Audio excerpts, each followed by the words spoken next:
एकनाथ शिंदेंकडून उद्धव ठाकरेंच्या गटाला धादरे बसत असताना दुसऱ्या बाजूला शरद पवारांच्या गटातही अनेक घडामोडी घडतात। शरद पवारांच्या गटात कुरबुरी सुरू झालेल्या आहेत आणि ती कुरबुर ही विलीनीकरणाच्या संदर्भातली आहे। कारण पवारांच्या गटातल्या काही जणांना काँग्रेसमध्ये आपला गट विलीन व्हावा अशी इच्छा वाटू लागलेली आहे।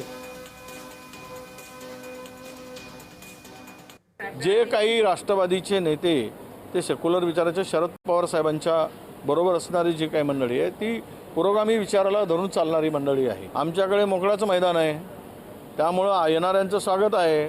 मी आत्मविश्वासाने सांगू शकतो पवार साहेबांच्या मार्गदर्शनाखाली जो चालणारा पक्ष आहे तो विचाराबरोबर नक्कीच भक्कमपणे तिथे राहील आणि कुणी आमच्या पक्षातून वेगळा तिथे निर्णय घेणार नाही। तर मला असं वाटत नाही की ते इकडं कोणाबरोबर इकडे एनडी असेल किंवा काँग्रेस असेल यांच्यासोबत जातील। काँग्रेस आणि शरद पवार साहेबांचा पक्ष आता आम्ही तर एकत्र लोकसभेमध्ये आहोत, विधानसभेत आहोत, राज्यात आहोत, देशात आहोत।